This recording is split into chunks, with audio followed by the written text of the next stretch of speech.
Good Wednesday, everyone, and welcome into today's daily Bible reading for November the 2nd. Today we are reading together in Job chapter 28 as we're looking at what is termed in my Bible as a hymn to wisdom. It is an odyssey for wisdom, you might say, a really cool text. In fact, it sounds very, very Proverbs-y, and in fact, it ends with almost a direct quotation from the Proverbs. But let's read together here in Job 28.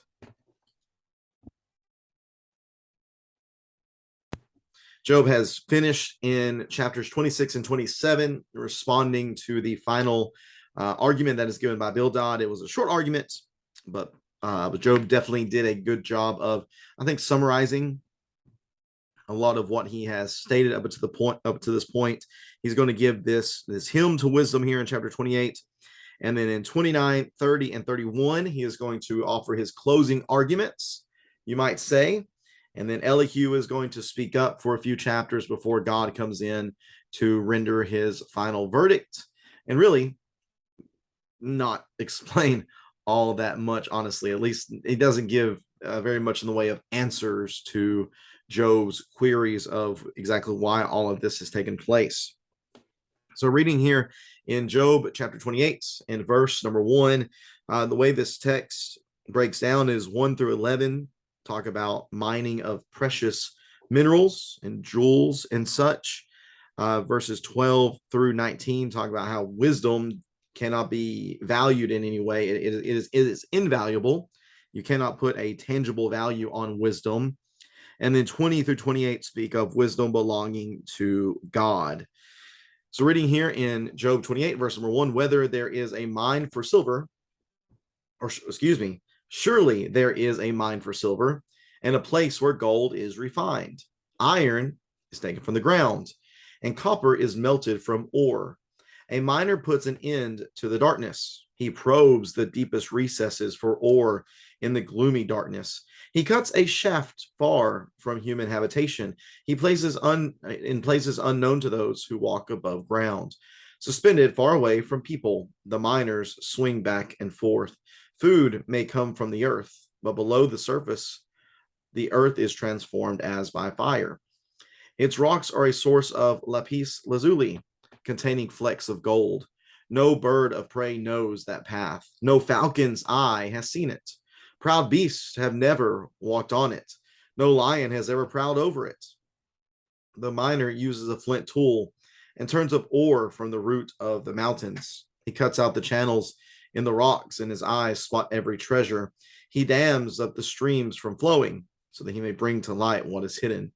But where can wisdom be found? And where is understanding located? No one can know its value, since it cannot be found in the land of the living. The ocean depths say, "It's not in me," while the sea declares, "I don't have it." Verse 15, gold, it cannot be exchanged for it, and silver cannot be weighed out for its price. Wisdom cannot be valued in the gold of Ophir, in precious onyx or lapis lazuli. Gold and glass do not compare with it, and articles of fine gold cannot be exchanged for it. Coral and quartz are not worth mentioning. The price of wisdom is beyond pearls. Topaz from Cush cannot compare with it, and it cannot be valued in pure gold. Where then does wisdom come from? And where is understanding located? It is hidden from the eyes of every living thing and concealed from the birds of the sky. Abaddon and Death say, "We have heard news of it with our ears." But God understands the way to wisdom, and he knows its location. For he looks to the ends of the earth and sees everything under the heavens. When God fixed the weight of the wind and distributed the water by measure, when he established a limit for the rain and a path for the lightning, he considered wisdom and evaluated it. He established it and examined it. He said to mankind, "The fear of the Lord, that is wisdom, and to turn from evil is understanding." Job chapter 28. Again, working through this, he's talking about the valuable things as valuable as treasures, whether they be gold or copper, or what else does he mention here? He also mentions lapis lazuli, the flecks of gold that are in that. Later on, he talks about onyx and the gold of Ophir, the coral and quartz, pearls. All of these things are preciously mined. It takes great effort in order to obtain these things. And they're hard to find. Verse number 7 says, no bird of prey knows that path.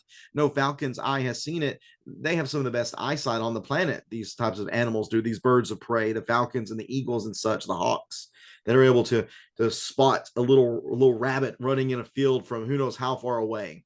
They can't even find it.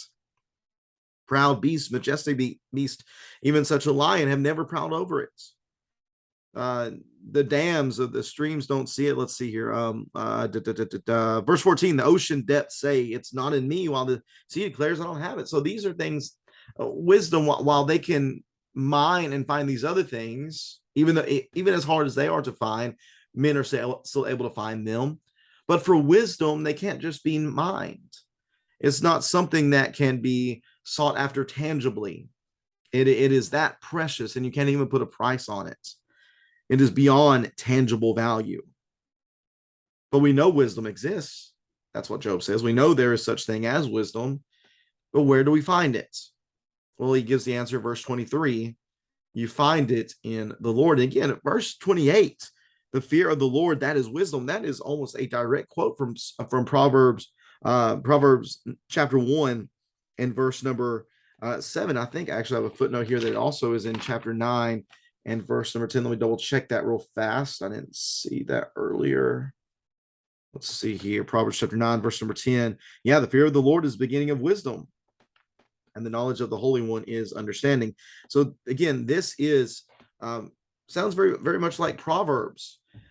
So it leads us to this conclusion then, is that as we think about Job and his friends, especially Job's friends, they have made some very strong claims about having wisdom and about knowing how things operate and trying to use that perceived wisdom and knowledge in order to really rebuke and chastise Job, and to try to cause him and force him to admit some sin that he himself is very staunchly saying that he did not commit. Job himself has, in some senses, made claims to wisdom. But the question is, where does wisdom actually come from? Does it come from them and their purely their pure experience? Is that where wisdom is produced? No, wisdom, Job says, is produced by God. He holds all wisdom. He holds it. He, the one who is the creator of the heavens and the earth, the one who fixed the weight of the wind, distributed the water by measure, measured or established a limit in the rain and a path for the lightning. He considered wisdom and evaluated it. He established it and examined it. So therefore, if we're going to make a wisdom claim, we need to make sure that wisdom claim lines up with something that has been revealed by God. Again, the fear of the Lord, that is wisdom. And to turn from evil is understanding. To claim wisdom and yet not recognize God, to claim wisdom and yet not acknowledge God, to continue in evil is not to show understanding for the reality of our lives.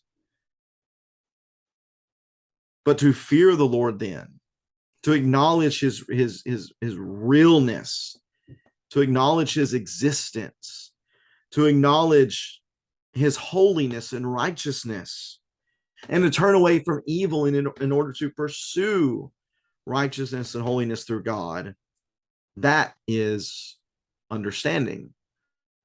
People all over the world, there's really smart people who are lauded and exalted for their intelligence because they've scored this on a test, or they figured out this type of medicine for a particular ailment, or they figured out this particular math problem, or whatever it might be. All of them, if they fail to fear the Lord, and if they fail to turn from evil, they are fools. They have no wisdom, and they have no understanding.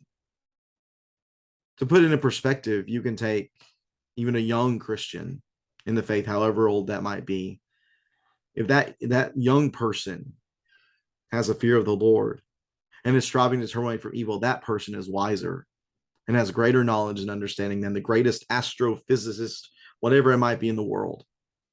What an incredible thing that is.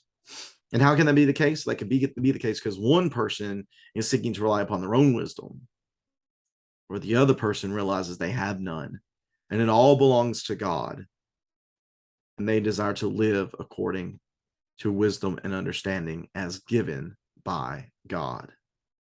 One is the fool exalting himself. The other exalts the wisdom of God. Which one will we be? May God help us to choose the better path. Thank you so much for tuning into this daily Bible reading for this Wednesday. Hope that you will tune back in again tomorrow as we look at the first chapter of Job's closing arguments. We'll be looking at Job chapter 29 tomorrow, his final claim of innocence. So I hope you'll be able to tune in there. We'll get through that. Let's see here.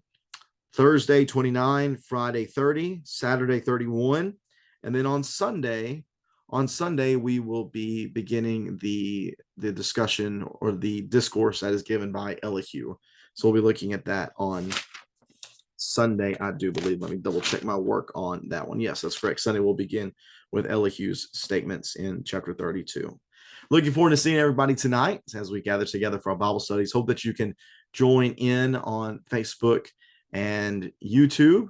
I'm doing my best to try to get our streaming system figured out. Trying to work on the computer to get hopefully stuff updated so that it will stream again. If not, I'll have my phone going. I know it's not the best, doing the best I can though, and I appreciate your patience in that regard. Hopefully we'll get that up and running smoothly again soon. Again, thanks for tuning in, everyone. Take care. God bless.